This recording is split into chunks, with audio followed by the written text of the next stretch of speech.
Иминлек телим сезгә, дуслар. Үткән чыгышымда мин сезгә Люк тәкъбир иткән Инҗилдән бер киная укып, фикерләрем белән бүлешкән идем. Бу кинаядә Аллаһы йортына дуга кылырга кергән фарисей, ягъни дин әһле һәм салым, налог җыючы турында сүз бара. Бүген сүземне дәвам итеп, дуга кылучыларның икенчесе турында сөйләргә телим. Фарисей дугасында Аллаһка үзенең нинди яхшы кеше булуы, дини гамәлләр кылуы турында сөйләгән. Чыннан да ул тақва, дини кеше булган. Ләкин гыйбрәтле хикаянең азагы әлеге фарисейның яхшы кеше булса да Аллаһы тарафыннан аклану алмавын әйтә. Ни өчен? Үзен күтәрүче һәркем түбәнсетелер, ди Гайса. Үзен күтәрүче кеше кем соң ул? Үз-үзеннән канәгать, мәрхәмәткә мохтаҗ булмаган, гөнаһларын күрмәүче сукыр һәм оятсыз тәкәббер. Менә ул үзен күтәрүче кеше. Андый кеше Аллаһының Гайса аша гына тәкъдим ителгән мәрхәмәтеннән баш тартканга күрә, үзен Аллаһының аклавыннан мәхрүм итә. Шуңа күрә ул түбәнгә, мәңгелек тамукка төшереләчәк, дип кисәтә Алла сүзе. Салым җыючының дугасы кыска гына булган. Я Аллаһы, мин гөнаһлыга мәрхәмәтле бул, ди ул. Ул Аллаһы йортына кергәч, бер читтә басып торган. Ул үзен түргә узарга да лаеклы санамаган. Ул хәтта күзләрен күккә күтәреп карарга да батырчылык итмәгән дип укыйбыз. Димәк, ул оялган. Ниндидер аламалык эшләп, соңыннан үзенең гаебен танып, атасының каршына җәза алырга килгән бала кебек, башын иеп, читтә басып торган ул. Аның шулай басып торуы, Аллаһыдан куркуы, аны ихлас хөрмәт итеп күтәрүе, зурлауы, күкрәгенә суга-суга дуга кылуы нәрсәне аңлатасың? Әлбәттә, аның бик үкенүен, үзен тиргәвен, кылган гамәлләре өчен Аллаһыны рәнҗеткәнгә бик кайгыруын, ачыргалануын күрсәтә. Нәрсә эшләгән соң ул шул кадәр? Һәр кешенең яхшы яклары да, начар яклары да бар. Шулай булгач, салым җыючы да, мөгаен, кайчакта булса да яхшы эшләр эшләгәндер. Чөнки кеше нинди генә явыз булмасын, ул да бит кайчакта булса да яхшылык кыла, үзенең якыннары турында кайгыртып, аларга нәрсәдер эшли. Ләкин салым җыючы үзенең яхшы сыйфатларын да, кылган изге гамәлләрен дә Аллаһы каршында санамый. Яхшы эшләре аркылы Аллаһы каршында аз гына да аклану эзләми. Ул үзендәге бары бер генә сыйфатны күрә. Нинди сыйфатны? Гөнаһлы булуын. Ул үзен шушы сүз белән генә тасвирлый. Гөнаһлы, гөнаһлы, гөнаһлы. Шушы сыйфаты өчен ул үзен күрә алмый хәтта, чөнки күкрәгенә суга-суга шул турыда әйтә бит. Ул аңлый үзенең гөнаһлы булуы аркасында Аллаһыга бер ничек тә ярый алмаячагын.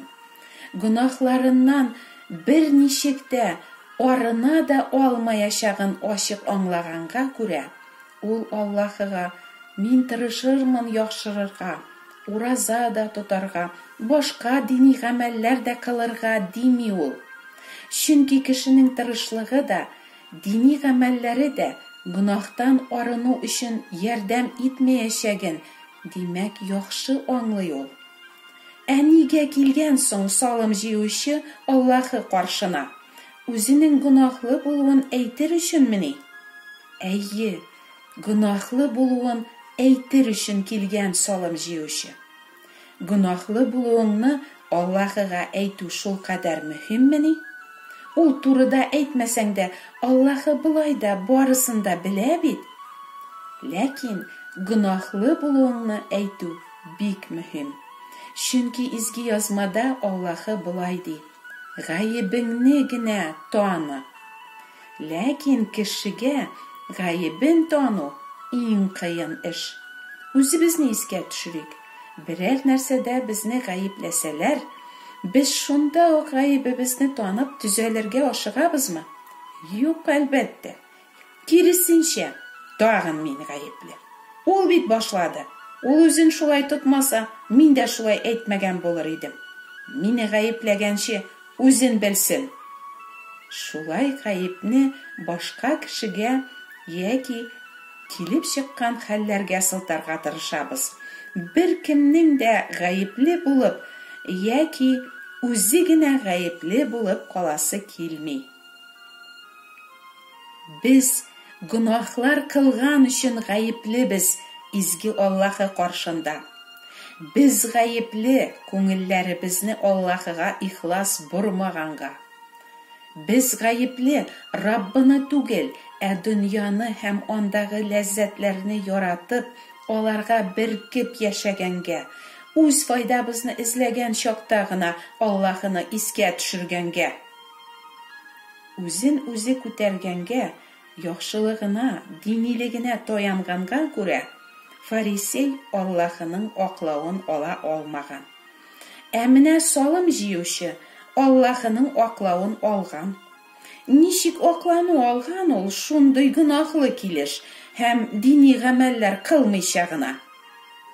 Фарисейның дугасыннан күренүенчә, ул үз-үзеннән бик канәгать булган. Ул бер нәрсәгә дә мохтаҗ түгел. Салым җыючы бик мохтаҗ. Ул Аллаһының мәрхәмәтенә мохтаҗ. Менә тагын нәрсә өчен килгән салым җыючы Аллаһы каршына? Мәрхәмәт сорар өчен. Аллаһыдан ул башка бер нәрсә дә сорамый. Чөнки аңа иң кирәкле нәрсә Аллаһының мәрхәмәте. Бары аның мәрхәмәтен генә ялварып сорый ул. Мин гөнаһлыга мәрхәмәтле булчы ди. Салым җыючыга мәрхәмәт нигә кирәк соң? Гөнаһлысың, гаеплесең икән, димәк, син җәзага лаек. Гөнаһ өчен Алла нинди җәза бирергә тиеш? Аллаһыдан мәңге аерылу, үлем, мәңгелек үлем, мәңге бетми торган тамук газаплары. Менә шушы җәзага лаек икәнен аңлап, салым җыючы Аллаһыдан үзенә мәрхәмәтле булуын сорый да. Чөнки аңлый, Аллаһының мәрхәмәтен яхшылыкларың белән дә, савапларың белән дә алып булмый. Бары Алланың сүзләре белән ризалашып, аның безгә биргән вәгъдәләренә ышанып кына Раббының мәрхәмәтен алып булуын салым җыючы бар күңеле белән аңлый. Чөнки мәрхәмәт ул нинди яхшы булганың яки ниндидер яхшы эшләр эшләгәнең өчен бирелә торган Аллаһының игелеге түгел, тамукка лаек гөнаһлыны Раббының кызганып, Гайса аның өчен курбан булып хак түләгәнгә генә шәфкать күрсәтүе дигәнне аңлата. Салым җыючы үзен Аллаһының кызгануын үтенә. Чөнки аңлый, үзенең кызганыч хәлдә коточкыч тамукка китәргә тиеш икәнен. Нишләп салым җыючы үзенең гөнаһлы һәм тамукка лаек икәнен аңлый, дин әһле фарисей буларны нишләп аңламый? Бер кеше дә үзенең гөнаһлы һәм тамукка лаеклы икәне белән ризалашмаячак, әгәр Аллаһының изге рухы аның гөнаһларын фаш итеп, буларны аңа ачмаса. Әлбәттә, изге рух һәр кешене гөнаһларын да фаш итә. Ләкин кызганычка каршы, Аллаһының сүзләре белән ризалашмаучылар, аның вәгъдәләренә ышанмаучылар изге рухка да каршы киләләр. Аның фаш итүенә колак салмыйлар. Һаман үзләрен күтәрәләр. Бу гыйбрәтле хикәя яхшы аңлата, ничек кешегә Аллаһының аклавын алырга икәнен. Гөнаһлы икәнеңне чын күңелдән танып һәм Аллаһының Гайса исеме хакына гына биргән мәрхәмәтен сорап. Ихлас күңелдән Худайга борылсагыз, ул сезне дә аклар. Сорагыз һәм сезгә дә бирелер. Киләсе чыгышымда Худай насыйп итсә, һәр кешенең йөрәгендә яшәүче путлар турында сөйләргә телим. Дусларым, Аллаһының изге рухына карышмагыз. Аның фаш итүләрен, тәүбә итәргә чакыруын кире какмагыз. Аллаһының аклавыннан мәхрүм калмагыз. Амин.